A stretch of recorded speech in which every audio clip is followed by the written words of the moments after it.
Hello hello hello. आवाज़ clear है? Hello दोस्तों, my name is Raviranjan Kumar and स्वागत है आप लोगों को आपके अपने इस यूट्यूब चैनल सीबीएसई क्लासेस में। तो जैसा कि आज ये लाइट टॉपिक का तीसरा लेक्चर है।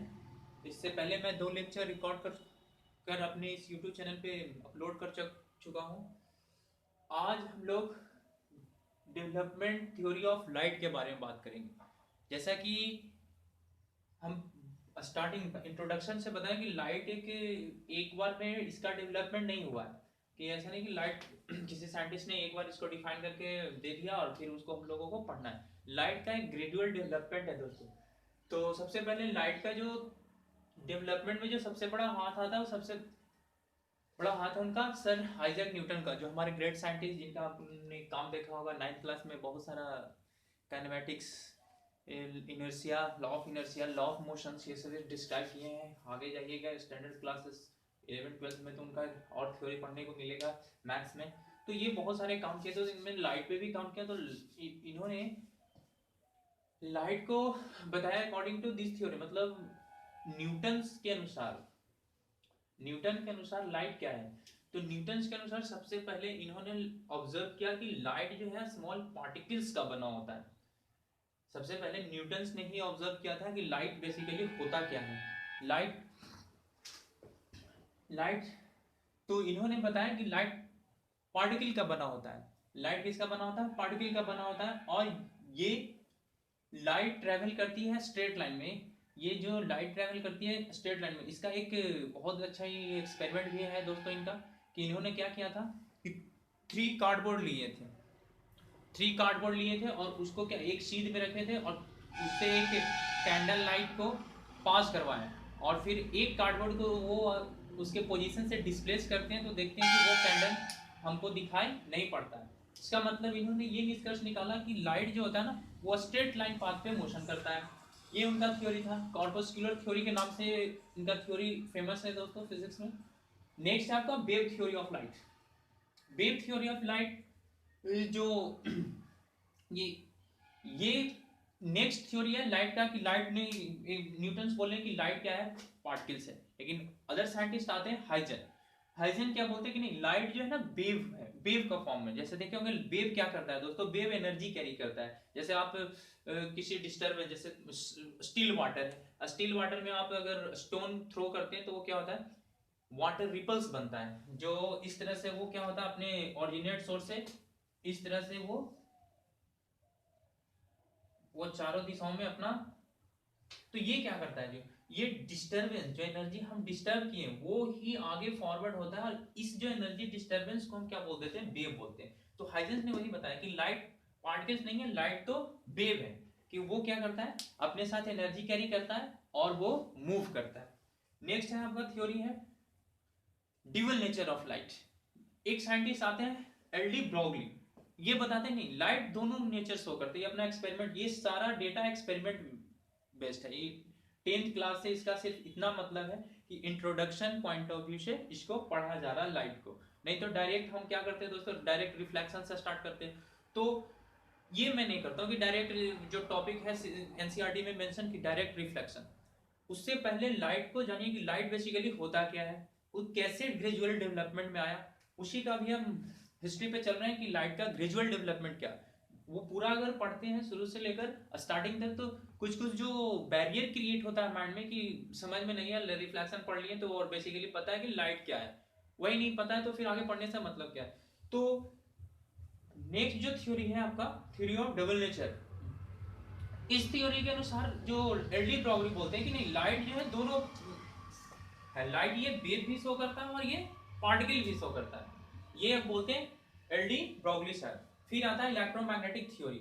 अब यहां से ये जो बहुत इंपॉर्टेंट थ्योरी है, यहां से मैक्सवेल जो सबसे इलेक्ट्रोमैग्नेटिक थ्योरी पे काम करते हैं और सारे साइंटिस्ट हैं, तो मैक्सवेल ने बताया था कि नहीं, लाइट जो है वो इलेक्ट्रोमैग्नेटिक वेव है। अब मैं शुरू से चर्चा करते आ रहा हूँ इलेक्ट्रोमैग्नेटिक वेव का। ये इलेक्ट्रोमैग्नेटिक वेव होता क्या है, मैं आज इस क्लास में डिस्कस कर दूंगा कि इलेक्ट्रोमैग्नेटिक वेव होता क्या है, वो जनरेट कैसे होता है। जैसे मेरा सबसे पहले तो ultimate source of electromagnetic wave का है सन।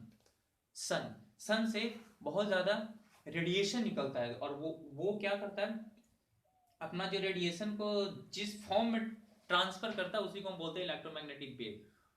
उसको हम जनरेट भी करते हैं, लैब में भी बनाते हैं इलेक्ट्रोमैग्नेटिक वेव, उसका मैं आज डिस्कस कर दूंगा। तो नेक्स्ट जो थ्योरी आता है वो है इलेक्ट्रोमैग्नेटिक वेव का। इलेक्ट्रोमैग्नेटिक वेव के अनुसार क्या होता है कि लाइट जो होता है वो फॉर्म ऑफ एनर्जी है और वो ट्रैवल करता है इलेक्ट्रोमैग्नेटिक वेव के फॉर्म में। और इस थ्योरी को किसने दिया, तो मैक्सवेल ने। तो ये आज का टॉपिक डेवलपमेंट ऑफ लाइट का। सबसे पहले आता है कॉर्पस्कुलर थ्योरी जिसने न्यूटन ने दिया है। उसके बाद आता है वेव थ्योरी, हाइजेंसबर्ग प्रिंसिपल इसको बोलते हैं।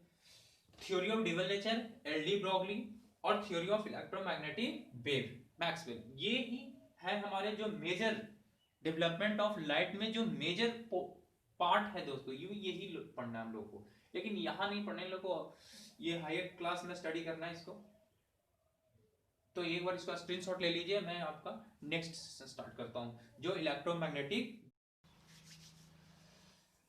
तो ये है आपका इलेक्ट्रोमैग्नेटिक वेव का डेफिनेशन। और ये इलेक्ट्रोमैग्नेटिक वेव, तो अकॉर्डिंग टू मैक्सवेल ने क्या बताया इलेक्ट्रोमैग्नेटिक वेव को, कि the electromagnetic wave are those wave in which there are sinusoidal variations of electric field and magnetic field. Electric field और मैग्नेटिक फील्ड, इसी की चर्चा हम लोग को 10th क्लास में पूरा करना दोस्तों, इलेक्ट्रिक फील्ड और मैग्नेटिक फील्ड। आगे मैं बताऊंगा जब इलेक्ट्रिसिटी स्टार्ट होगा उसमें इलेक्ट्रिक फील्ड, और जब इलेक्ट्रोमैग्नेटिक इंडक्शन, मैक्सवेल का फिर से थ्योरी आएगा आगे जिसमें हम लोग को पढ़ना है magnetic effect of electric current, उसमें हम लोग मैग्नेटिक फील्ड की चर्चा करेंगे। और ये दोनों चर्चा हम लोग करेंगे क्लास आगे के वीडियोस में। The field vector right angle to each other as well as the right angle to the directions of wave propagation। जैसे देखिए हम लोग क्या तीन, एक होता है x एक्सिस और एक होता है y एक्सिस और एक होता है z एक्सिस। ये तीनों एक्सिस एक दूसरे पे परपेंडिकुलर होते हैं। ये तीनों एक्सिस एक दूसरे पे क्या होते हैं, परपेंडिकुलर होते हैं। थोड़ा सा यहाँ पे बन पा रहा नहीं पा रहा। ये तीनों एक्सिस एक दूसरे पे परपेंडिकुलर होते हैं। अगर इलेक्ट्रिक फील्ड का जो,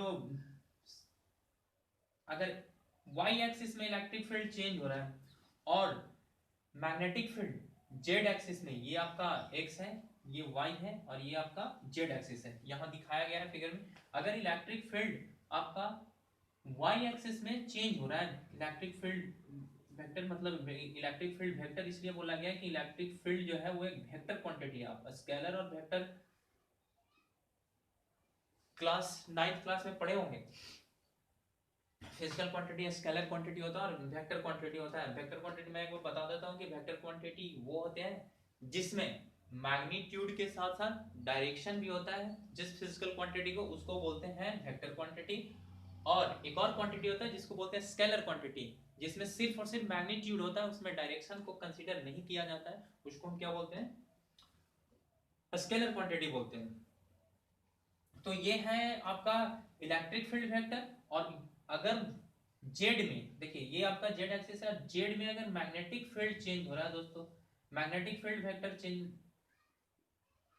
हो रहा है, जिसको हम मैग्नेटिक फील्ड को हम बी से दिखाते हैं, तो ये है आपका इलेक्ट्रिक फील्ड वाई में और ये है आपका मैग्नेटिक फील्ड जेड में। तो वेव का प्रोपोगेशन कैसे होगा, वाई एक्सिस में, ऐसे इधर वेव इधर चलेगा। जैसे ये मान लीजिए मैं वेव कैरी करके जा रहा हूं, ये मेरा इलेक्ट्रिक फील्ड वेक्टर, ये मेरा हाथ है जो इलेक्ट्रिक फील्ड वेक्टर शो कर रहा है और ये मेरा मैग्नेटिक फील्ड वेक्टर शो कर रहा है।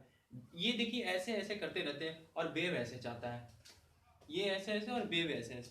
तो मेरा जो मोशन है वो किधर है, y x एक्सिस के डायरेक्शन में, और ये अगर इसको हम मैग्नेटिक इलेक्ट्रिक फील्ड मानते हैं तो ये y एक्सिस के परपेंडिकुलर ये ऐसे करते रहता है, मतलब ऑसिलेट करता है, इसको बोलते हैं कि ऑसिलेट करता।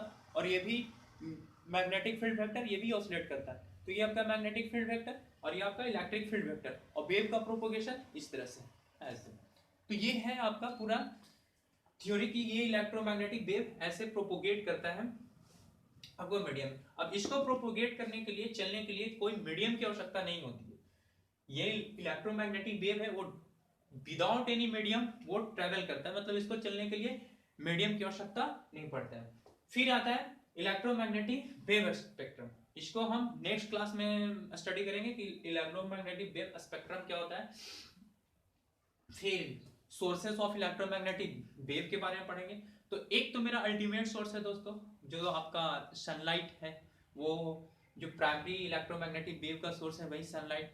उसमें बहुत सारे वो अपना बिहेवियर शो करते हैं सनलाइट, तो वो आपका इलेक्ट्रोमैग्नेटिक वेव का प्राइमरी सोर्स है।